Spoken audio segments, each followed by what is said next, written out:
Good afternoon, everyone. My name is Alex Lamont, and I am a Legislative and Policy Coordinator for your New York State Association of Counties. We thank you for joining us for today's webinar on free technical assistance to help municipalities protect their public drinking water sources. Earlier this year, New York State's Department of Environmental Conservation and Department of Health, in collaboration with the Departments of Agriculture and Market and Department of State, announced a new program, the Drinking Water Source Protection Program, to assist municipalities with proactively protecting their drinking water sources. Today, we'll hear how your community can take advantage of free technical assistance that is intended to help your community develop and implement a drinking water source protection plan. Before we get into today's presentation, I would like to give a special thanks to today's sponsor, Labella Associates DPC. Labella has been at the forefront of investigating and remediating PFAS across New York State, working with state, county, and municipal and landfill clients to evaluate and, if necessary, remediate sites with PFAS impacts. Labella has also assisted clients with addressing PFAS in drinking water by designing and installing PFAS treatment for small-scale residential point-of-entry treatment systems, as well as large-scale drinking water treatment and distribution systems. We now have a brief 1-minute video that we'd like to share with you from our sponsor.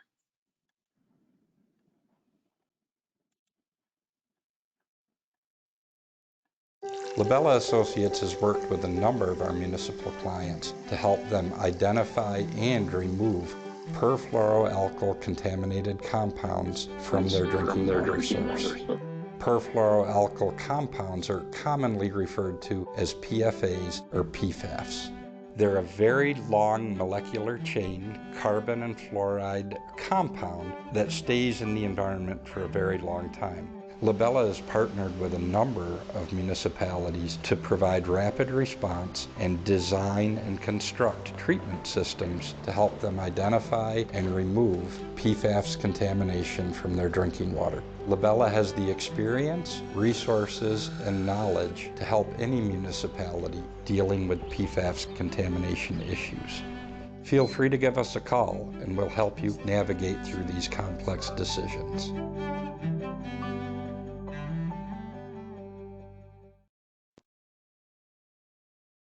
Thank you to Labella for being a strong partner of NYSAC for many years.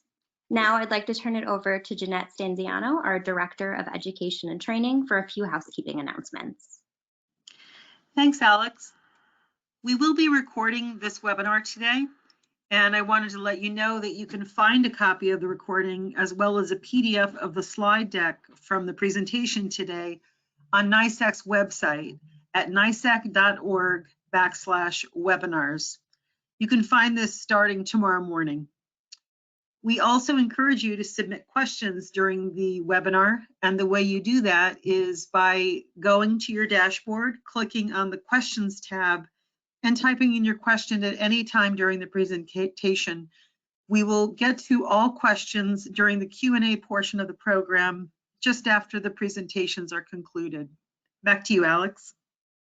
Thank you, Jeanette. We are happy to be joined by two excellent speakers today. They both join us from the state of New York.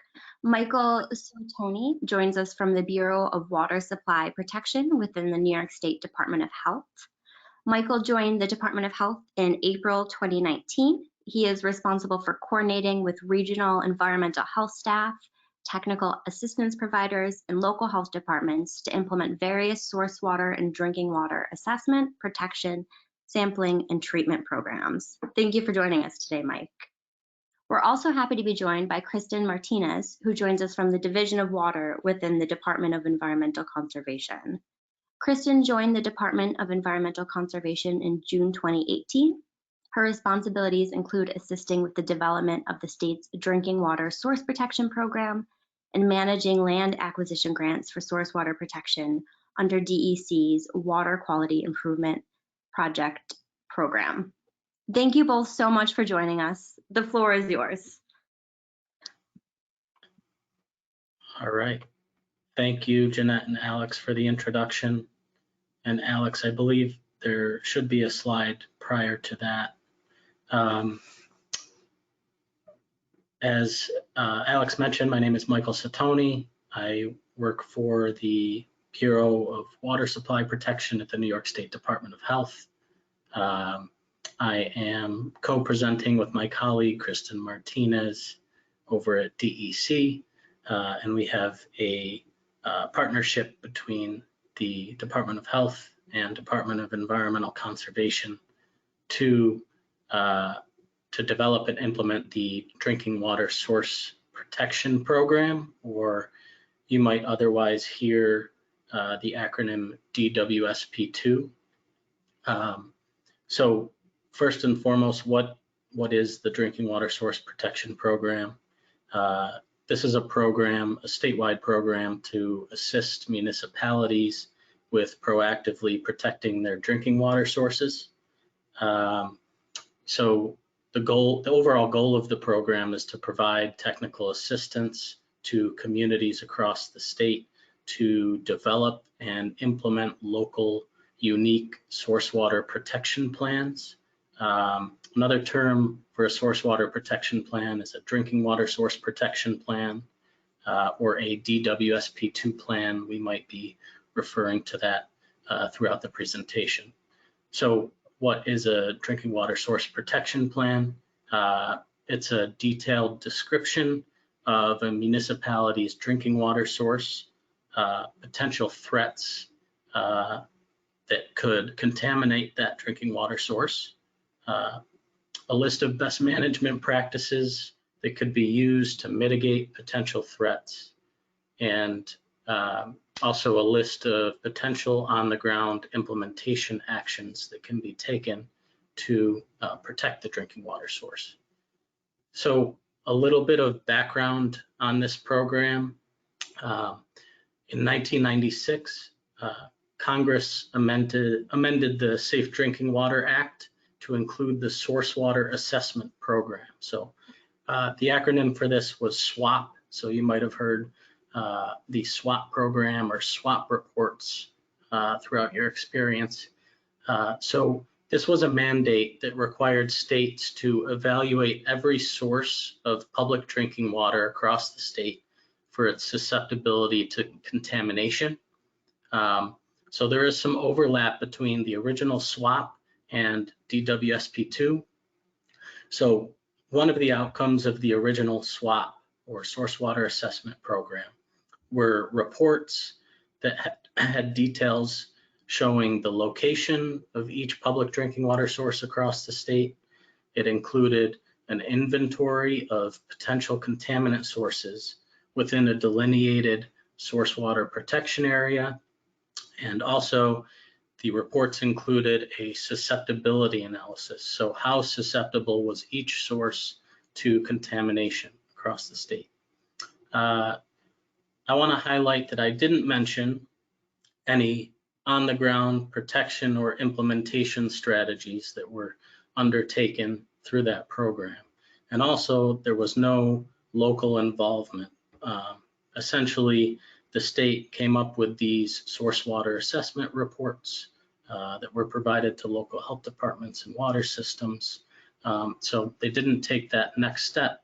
And as you can see on this slide, the focus of this program is to go from assessment to actually protecting the drinking water sources. So fast forward to today, talking about DWSP2. In 2017, the governor at the time signed the Clean Water Infrastructure Act, which allocated funding through the Environmental Protection Fund specific to source water protection or drinking water source protection. So shortly after this bill was signed, the Department of Health and Department of Environmental Conservation formed a partnership to create this drinking water source protection program. And the first step in the process was to come up with a multidisciplinary stakeholder group that would kind of drive the vision for this program.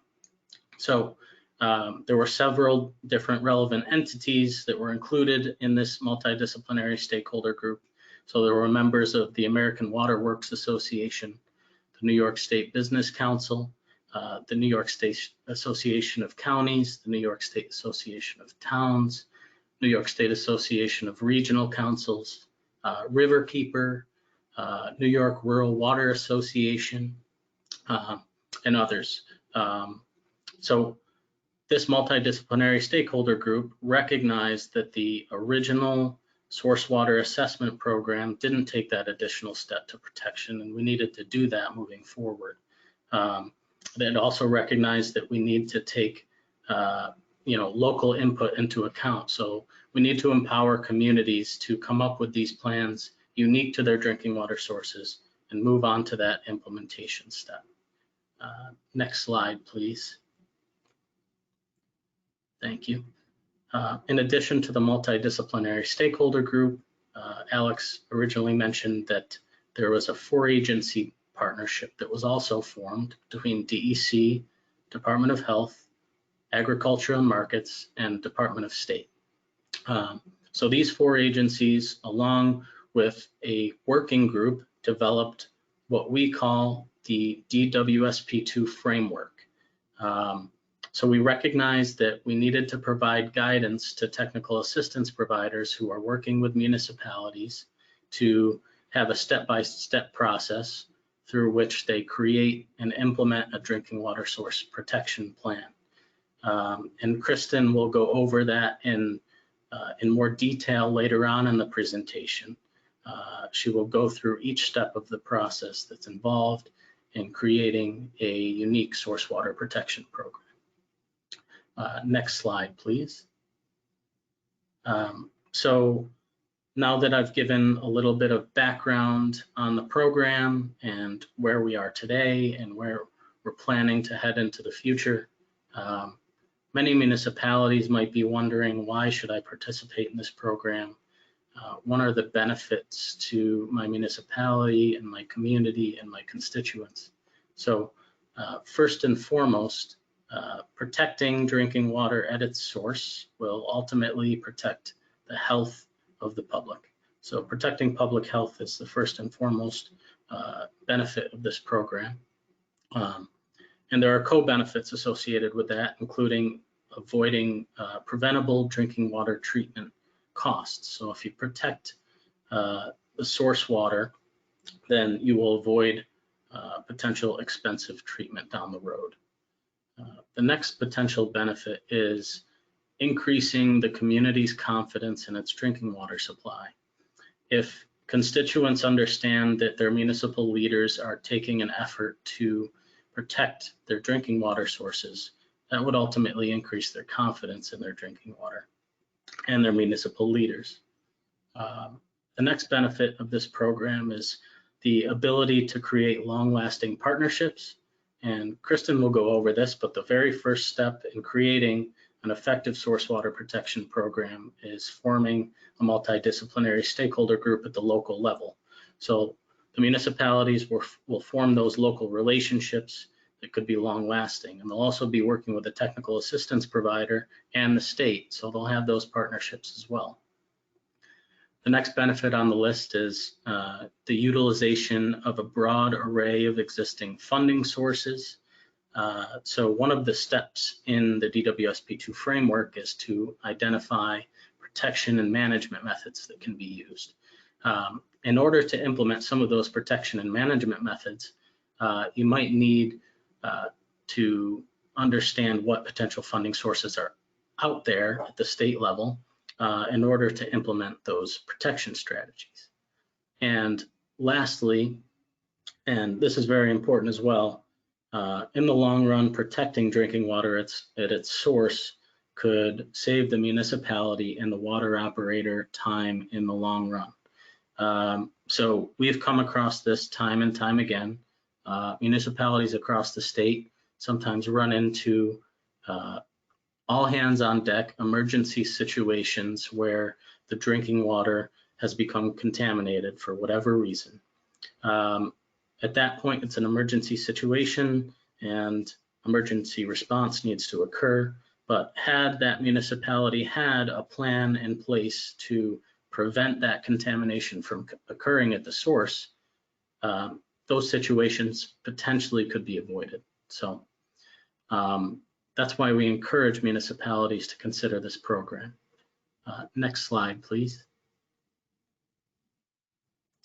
So now that we've gone over the benefits, municipalities are in luck. We are currently looking for municipalities to participate in this program, and we have several things that our technical assistance providers can help with.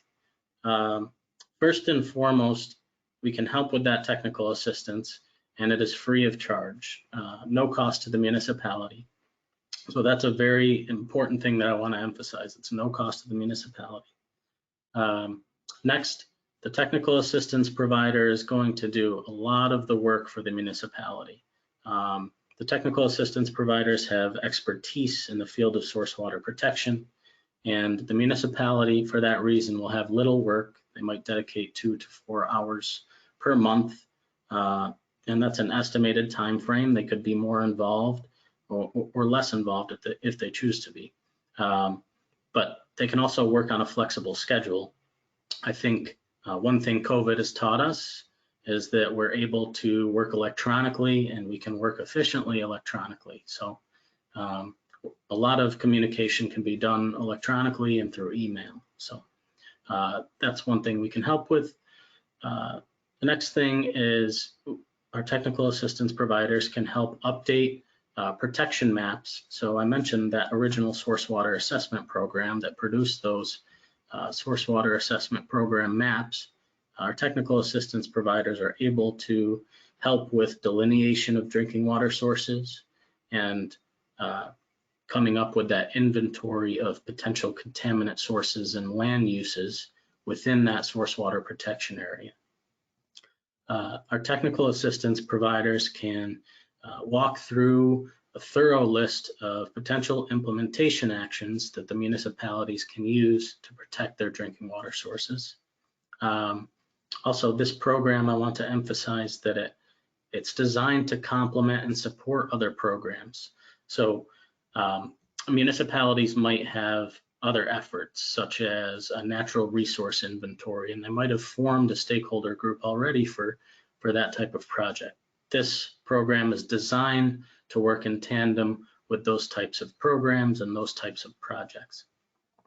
And lastly, participating in this program may allow the likelihood of a municipality to receive, it'll improve the likelihood of a municipality to receive state funding sources. And Kristen will go into a little bit more detail about one of those funding sources. DEC has a water quality improvement project program, and it's specific to land acquisition for drinking water source protection. And she'll go into more detail about how the drinking water source protection program and having a protection plan in place can work and make you more likely to receive that funding. Next slide, please. So I mentioned this technical assistance over and over again. Currently, we have over 20 technical assistance providers across the state that are there to aid with any municipality that chooses to apply for this program. So those 20 technical assistance providers are not bound to any region of the state. We cover the entire state. So if you know of any municipalities out there that might be interested in this program, we would hope that you would encourage them to apply. Next slide, please. Currently, there are over 35 communities that are working with a technical assistance provider. They're working hand in hand. So 35 communities are currently working with one of those technical assistance providers on a local source water protection plan. And one of the reasons that we're here today is to get the word out and try to recruit additional communities to participate in this free program. Next slide, please. So we're here to support those municipalities. And if anyone here is aware of a community or municipality that might benefit from this program or might be interested in participating in this program, we're here as a resource to provide presentations similar to the presentation we're giving now, or maybe even a condensed presentation for a subset of people within a municipality. We're able to provide fact sheets summarizing the program and its benefits.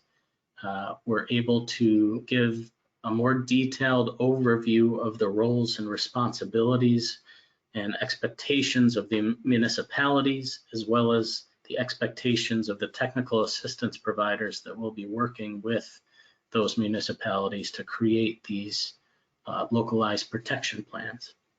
And we can also give a presentation on the potential benefits specific to each community.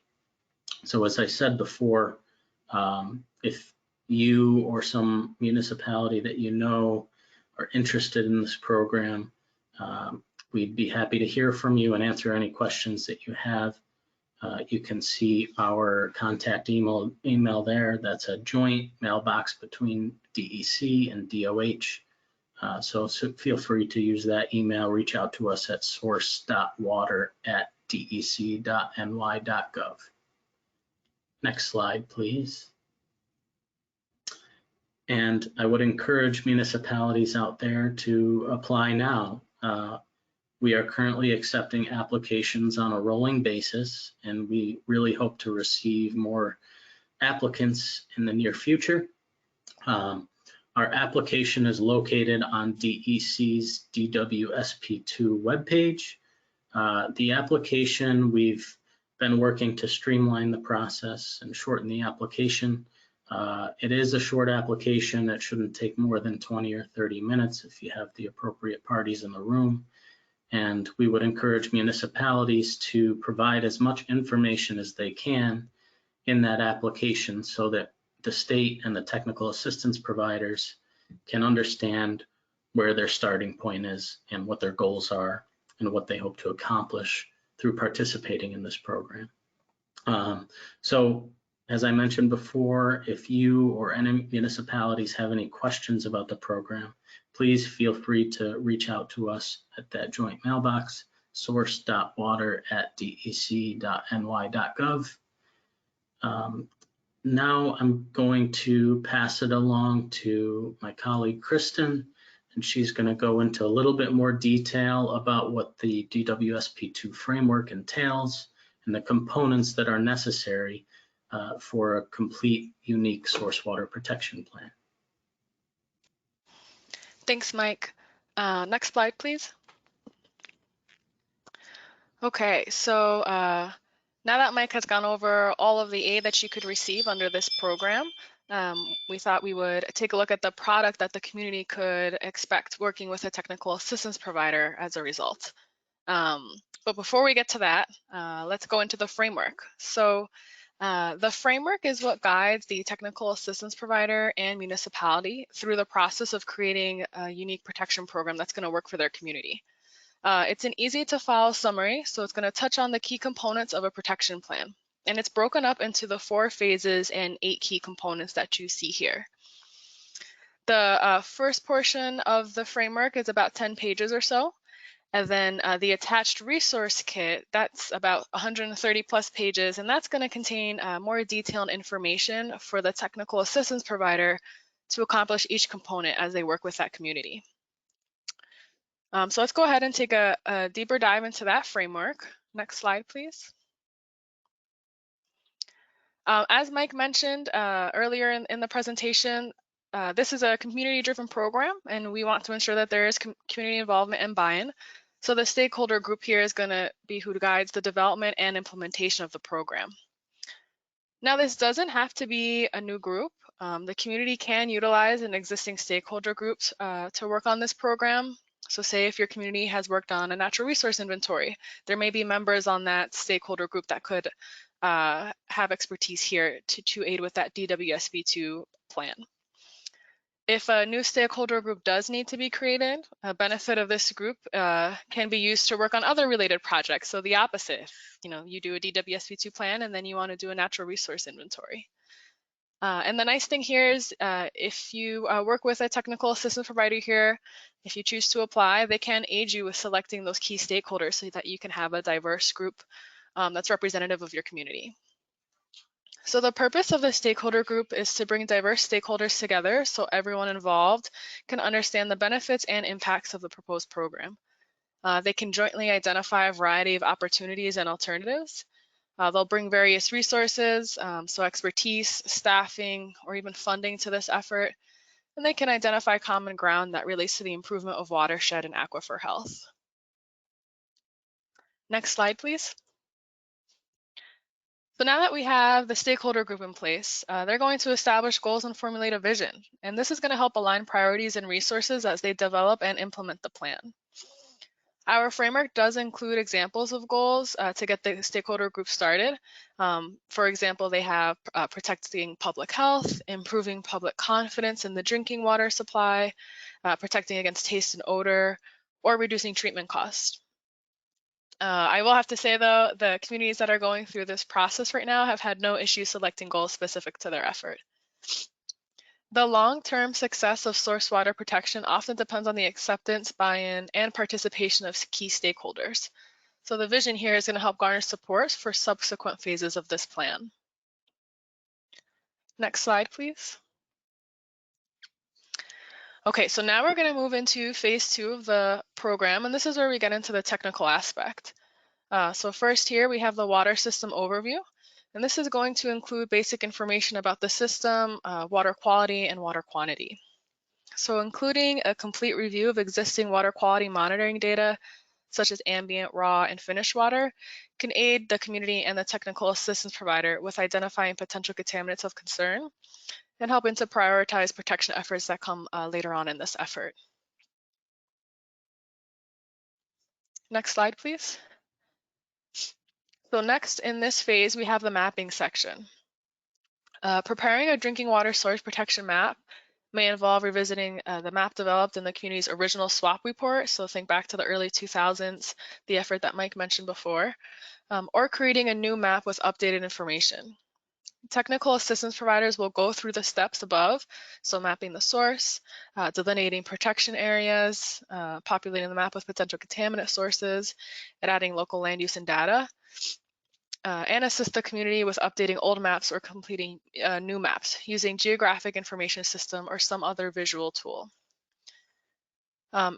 We have seen some of our communities go through this process, and these maps can get busy, so you can have multiple maps, not just once, so that you can have a good representation in your plan.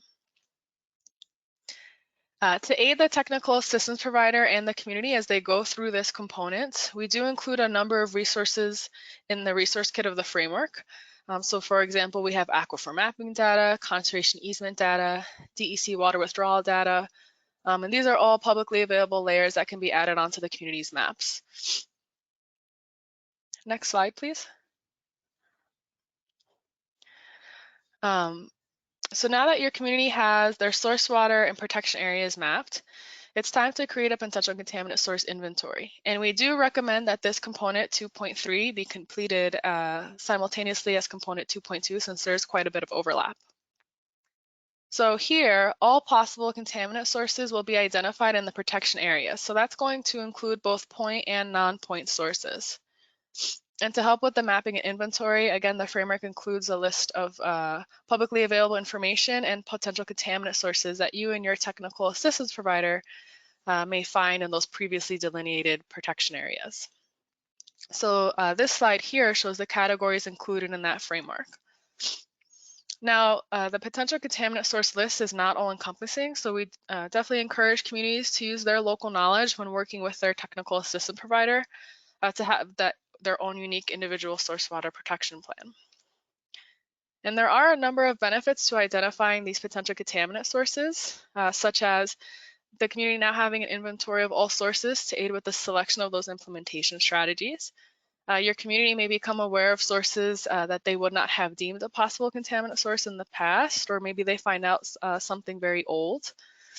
And as Mike mentioned earlier, this could aid with the emergency response and preparedness in the event of a potential contaminant source leak that could impact the water supply. Next slide, please. So working with your technical assistance provider and using a mapping software, communities can expect a similar map specific to the drinking water source and potential contaminant source inventory. This is just an example. This is an example of a surface water. So some things that the map will show you is the source of the drinking water, and that's what you see here in blue. The contributing tributaries, also in blue there. The critical and source water protection areas, which we do have recommended distances and buffer sizes in our framework. That's shown here in the yellow and reddish orange. And then potential contaminant sources found within the identified protection areas. Next slide, please. So your community's goals, map, and inventory are going to aid the technical assistance provider in selecting protection and management methods. These are proactive methods that can help prevent possible contamination to the water supply, so potentially saving that municipality treatment cost or emergency responses. The framework does list both regulatory and non-regulatory protection methods. And that's going to include things such as intermunicipal agreements, creating an overlay district to protect source water, encouraging best management practices within the protection areas, or doing outreach and education about protecting source water. So protection methods are broken down into 3 categories. That's what you see here. There's land use tools and methods, monitoring and reporting, and then outreach and education. As we have developed this framework, it has become apparent to us that land use is critical to protecting source water. I'm sure you're all aware this is a home rule state. So this is why we wanted it to be a grassroots approach to have this effort at the municipal level, since they truly have a say of the area surrounding their drinking water source. So land use was broken up further into regulatory and non-regulatory methods. So those regulatory methods, I did mention a few. They can be your municipal comprehensive plans, zoning ordinances, critical environmental areas, intermunicipal agreements, and more. Then you have your non-regulatory methods such as land purchases, encouraging best management practices, build-out analysis, or intermunicipal organizations. For monitoring, it's just that. If the municipality decides, they can expand their monitoring and reporting efforts of their water quality.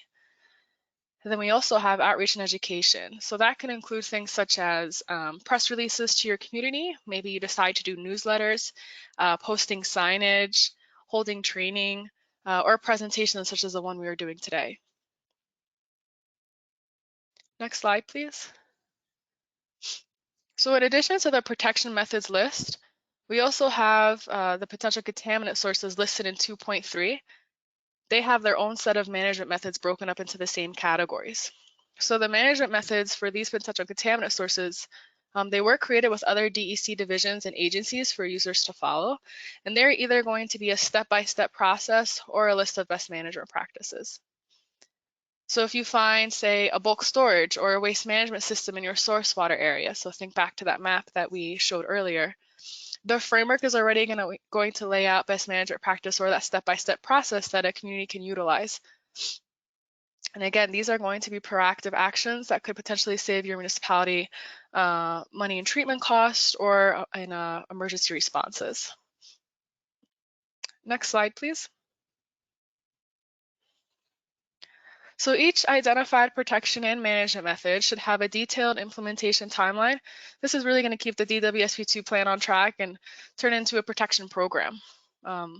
The framework will include a list of items to consider when developing their implementation timeline, and that's what you see here. So priority issue, the protection and/or management method that they're going to utilize, cost of that method, potential funding sources, and more.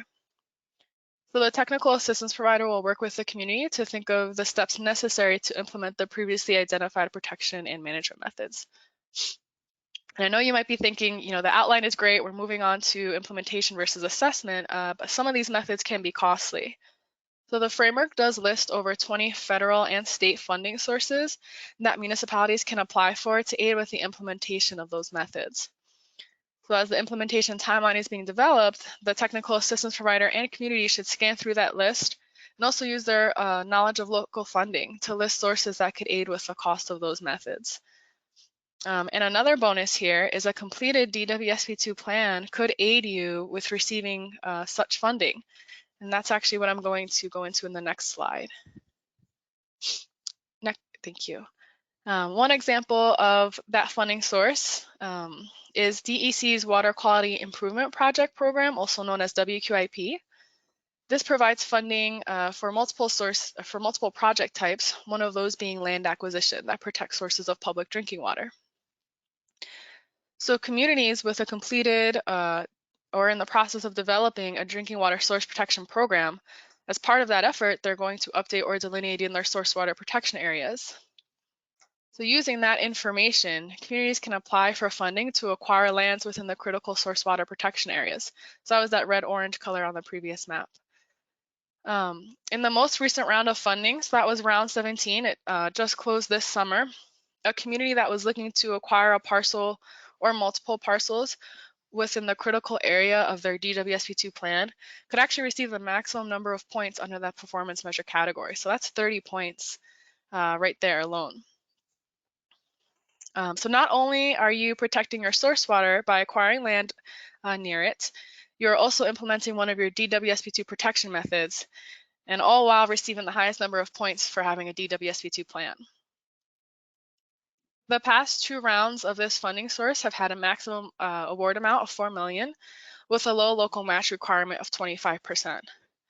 And if your community is not sure of the exact parcel you would like to acquire, but interested in this funding, you may still be able to apply. So this grant program provides funding to groups who know either the exact parcel they would like to acquire or who know the source water protection area they would like to acquire. So for example, you have your critical area identified in your DWSP2 plan. You just haven't specified specific parcels. You can still apply under this grant program and possibly receive the maximum number of points looking at the previous round of funding. 12 municipalities have received funding for this program, and they range in grants from $6,000 to over $3 million. And if we could go to the next slide, I did want to go over one example. So here we have City of Port Jarvis. They were awarded a round 15 land acquisition grant to acquire over 1,000 acres, and this is going to be through a mix of outright purchases and conservation easements. This grant was for over $1.8 million, and this map here is just a few of the parcels that they intend to acquire that will protect their source of drinking water. So if this community were developing a DWSP2 plan, they are actually already ahead of the game because they are achieving one of their potential protection methods included in their implementation timeline if they went through that effort.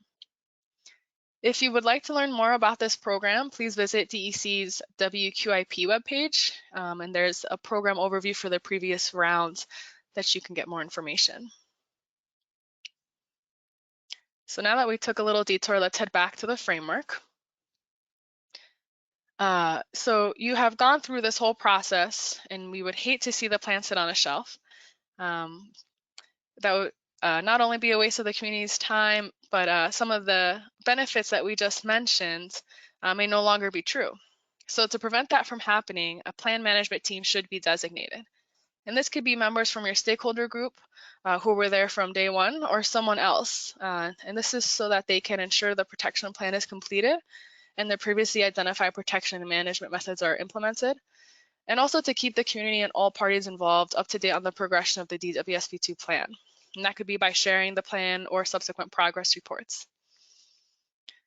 So that this does not have to be such a chore for the community to update, we do recommend the plan be reviewed or updated at the same time as your comprehensive plan. So again, this is going back to how DWSP2 could be complementary to other programs. Another benefit of this team is they can report on the progress being made to the community so that the community can see all of the hard work that that municipality is doing, and it could increase the confidence in their drinking water supply. Next slide, please. Okay, so that completes our overview of the framework. And it may seem like a lot for the community to accomplish, but please keep in mind that the community does not have to do this on their own. As Mike mentioned earlier, the state is looking to partner communities with a technical assistance provider, and they are free of charge. In addition to that, we also have created tools to get the community and the technical assistance provider organized when writing the plan. So the first tool you'll see here is the DWSP2 data summary. And this is a place for communities to collect data as they go through the framework. We do have 2 versions, a Word and Excel version. They're both going to result in the same collection of data. It's just a matter of preference for that community. And the data summary is populated with as much pre-filled information, with one of the platforms even having drop-down menus. So we try to make these as user-friendly as possible. The second item you see there is the DWSP2 plan template. And it's just that, a template for the community to use when they take the information that they've gathered from their data summary and then write the actual plan. By working with a technical assistance provider, they're going to ensure that all necessary components of a protection plan will be included. And again, that's because they are following the framework and utilizing our DWSP2 resources. Before we close here, I did want to provide information on 2 communities that are going through the DWSP2 process. Next slide, please. So first up, we have the Village of New Paltz. They are in the Hudson Valley region of New York and chose to participate early on in DWSP2. They were partnered with one of our free technical assistance providers, Hudson Valley Regional Planning Council. And they developed a plan for their groundwater and surface water source. The village mayor has always been interested in protecting and enhancing their drinking water supply and keeping costs low for their community. He was a big champion behind this effort, but also had support from solid and engaged community partners, like, for example, from the town and the SUNY school. Something many of you may run into is the village's drinking water supply does cross municipal boundaries, and it serves nearby communities and schools. So aware of the intermunicipal nature of their drinking water supply, the village did include representatives from the town of New Paltz and SUNY New Paltz, in addition to the rest of the diverse stakeholder group. The stakeholder group, as a result of the maps developed, taking a tour of their drinking water treatment plant, the framework, knowledge and expertise of everyone involved, came up with implementation strategies that would work for their source and their community. They're currently going through the process of setting up their plan management team to ensure that this effort is carried on in the future. And we do have some feedback from the village. They personally enjoyed working with a technical assistance provider. They found it to be really helpful to facilitate this project and keep the momentum going. They feel that their community and the drinking water supply are better protected now that they have gone through the DWSP2 process. And they have a path moving forward for implementation of many of these improvements. We actually had the chance to sit down with a member of that stakeholder group and interview them on what the process was, their input, their experience, and you can find a link to that newsletter. It was the November newsletter on our DWSP2 webpage, if anyone would like to take a look. Next slide, please. Another community we wanted to highlight is City of Auburn. So they are working on a drinking water source protection program. And they were paired with Chazen Consulting to protect the source of public drinking water. They are early on in their process, but they are moving through the framework and onto the drinking water source assessment phase. And they approached source water protection in 2 ways. So not only by developing a plan with a technical assistance provider, but they also jumped ahead to implementation and applied to WQIP land acquisition to acquire lands for source water protection. So they received a grant in 2018 to acquire approximately 150 acres on the south end of Owasco Lake, which are almost entirely wetlands. This is going to protect their city's water supply in perpetuity. Next slide, please. So before we close, we wanted to share some useful links we have here. The first one you see here is about the Drinking Water Source Protection Program. So that is our main page. If you wanted to learn more about the program, see the application, it's a short 4-page application, what communities are working on this program right now, and more.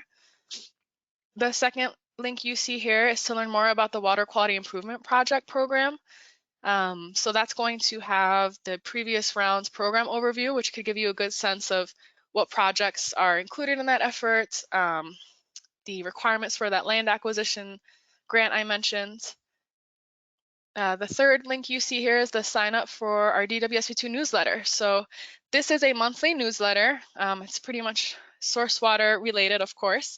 And we highlight a new topic every month, and it includes things such as updates on the program, any new resources that are available, source water related funding that is open. So we do encourage you to subscribe under that link there. And then the last one is Making Waves. So this is also a source water related newsletter. This goes out every week. It's not specific to our program, but you can get similar updates through that newsletter as well. And next slide, please. With that, we will close. We just want to say thank you, everyone, for joining this presentation, and I'll turn it back over to Alex. Thank you so much, Kristen and Mike. We really appreciate the work you're doing to support our counties in protecting their drinking water. And we want to thank you for bringing this information about the Drinking Water Source Protection Program to them so that they can apply and they can also support their municipalities in applying. As a reminder to all of our attendees, you can type your questions into the questions box on the GoToWebinar platform, and we'll answer them with the time we have left. The first question we received is, does the municipality have a say in which technical assistance provider they are assigned?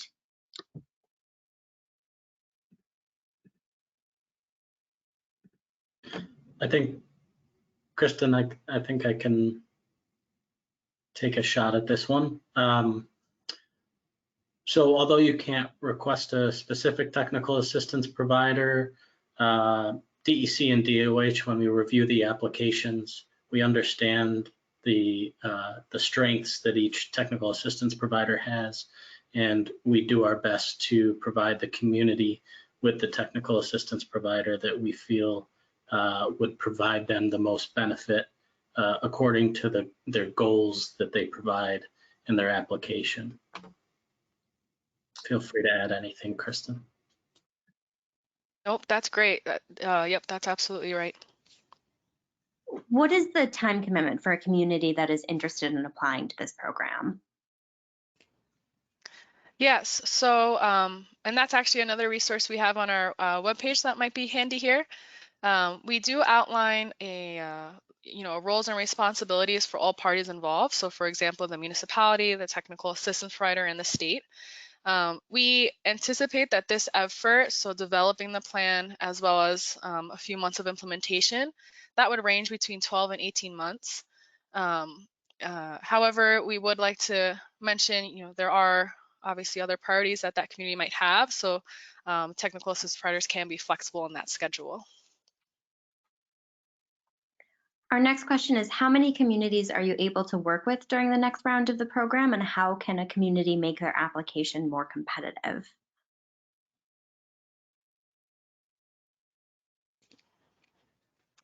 Right now it is in open enrollment.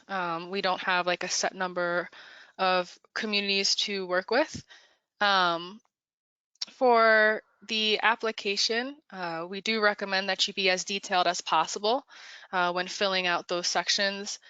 It is fairly short, 3 pages, but still including as much detail would be helpful when we are reviewing that application.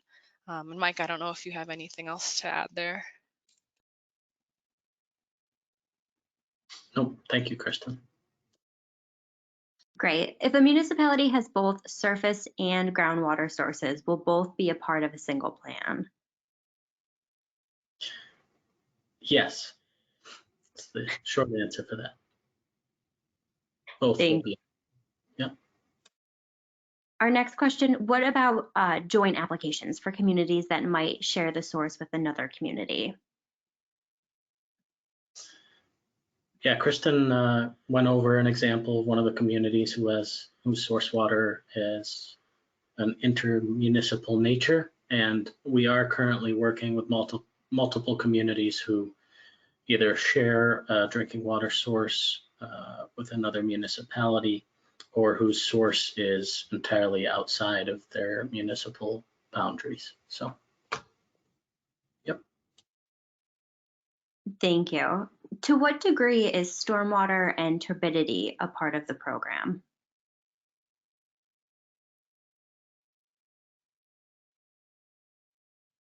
We do have, so our framework covers multiple potential contaminant sources.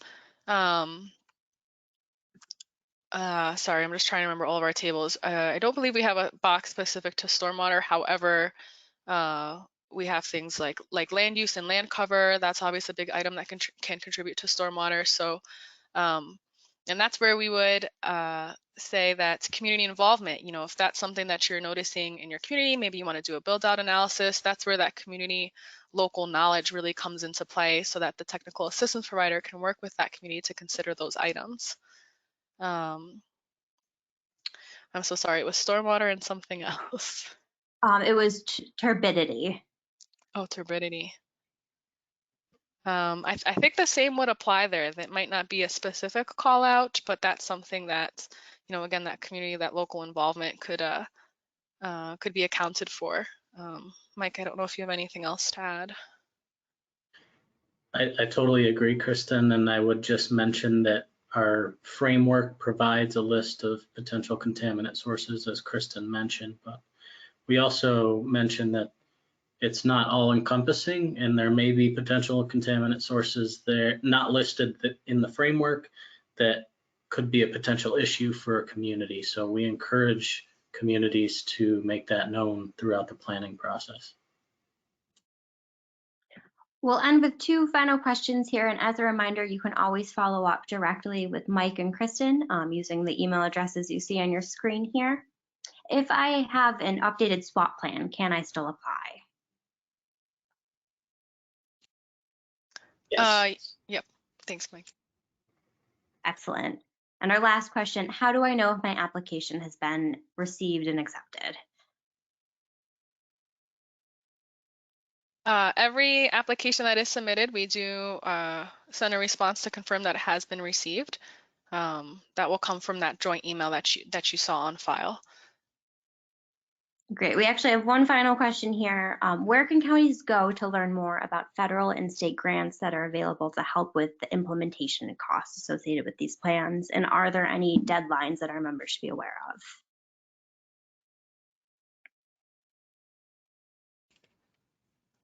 I think a great resource is the framework. It does in the resource kit, as we mentioned earlier, there are over 20 federal and state funding sources that are included there that could aid with some of those implementation and methods that are included in the framework. I don't believe they include deadlines since those can change year by year, but they do have where you can go to find more information. So that could be a great resource. I also believe EPA just came out with a funding tool. I believe the acronym is FITS. That could potentially be a great resource here as well.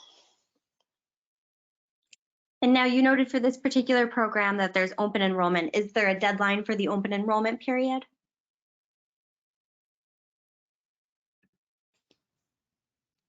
As of right now, we do not have a deadline. Thank you.